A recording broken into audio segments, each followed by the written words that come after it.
Okay, so the topic that I chose was the environment and climate. So I'm going to be talking about renewable energy and its place in Texas.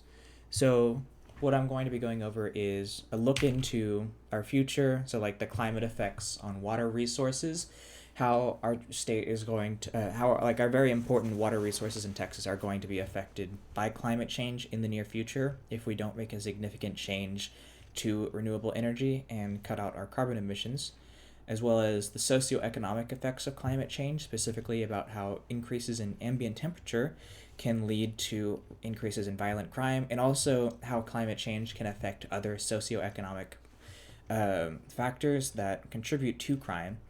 And then I'm going to move on to what we ought to be doing better. So, the current state of renewable energy in Texas, where we are, like as a state, as it when it comes to how much we are, how many renewable energy resources we have available to us right now. What are our plans for the future currently, and what does our dependence on fossil fuels look like?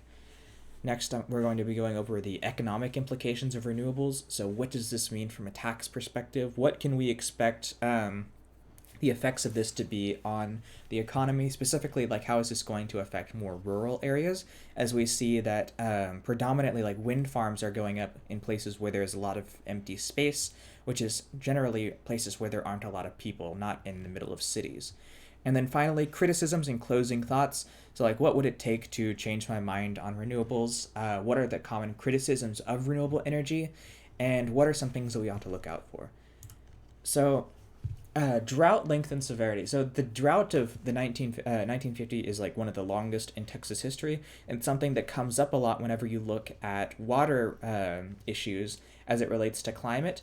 So, a lot of planning organizations actually look to the drought of 1950 in order to plan for the future, as it was like one of the longest droughts in Texas history. But future droughts are actually predicted to be similar or of longer duration. So a lot of our current infrastructure that's built to handle droughts on the scale of what happened in 1950 may not hold up to future droughts that will be could be even longer, and we may see more and more droughts that are of similar length to the drought of the 1950.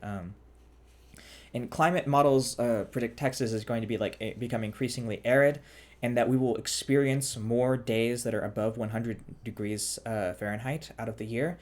They said up to 100 days out of the year could be above 100 degrees Fahrenheit, and this means that like our climate is going to be changing a lot. It's going to become a lot more arid, and like this is also like a big threat to public health because sources of fresh water are going to begin to dry up. We'll become more dependent on the few sources of fresh water that we do have, like aquifers.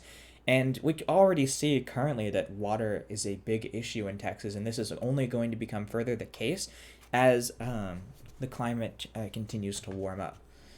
Um, and so here is a using the Palmer Drought Severity Index from I believe it was the Texas Water Journal, talking about the effects, like the projected drought levels in different areas of Texas. You can see Central Texas, East Texas, the Panhandle, South Texas, and West Texas.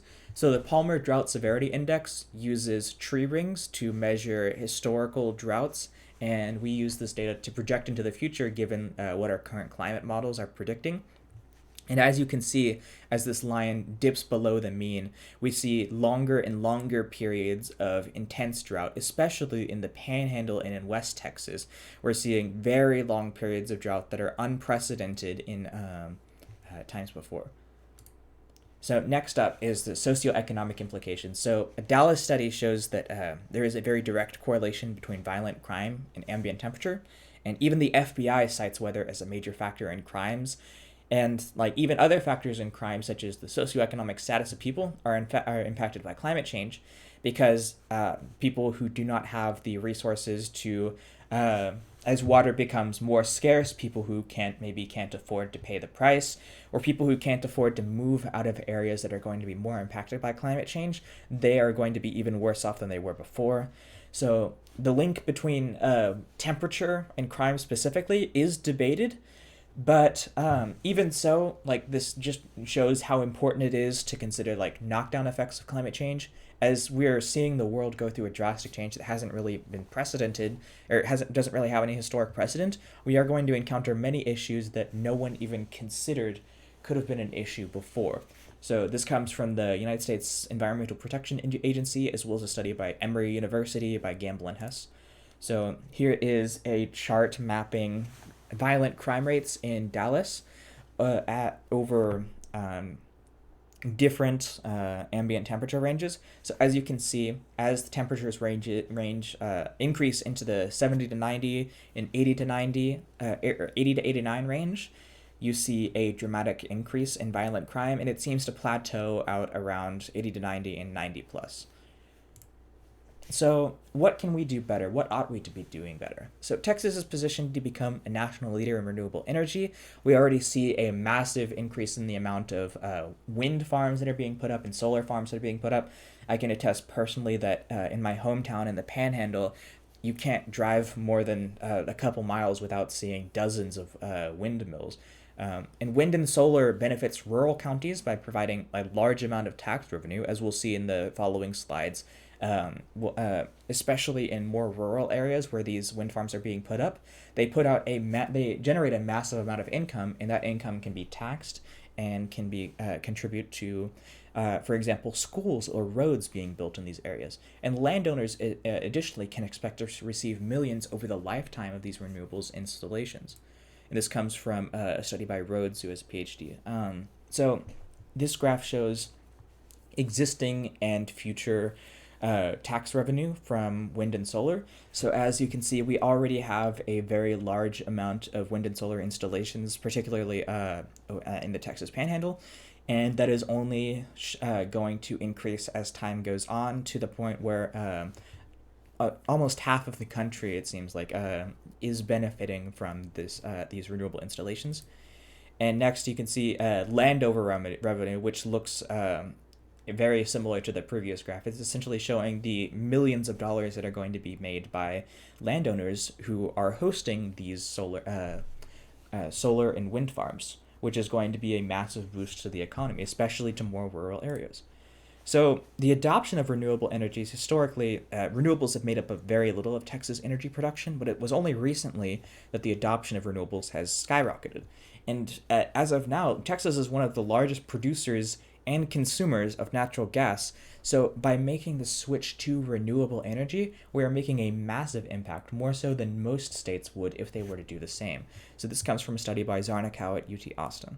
So here is a historic energy statistics showing from 1970 to 2006 how our total consumption and total production, our total consumption is seeming to rise and our total production is seeming to fall.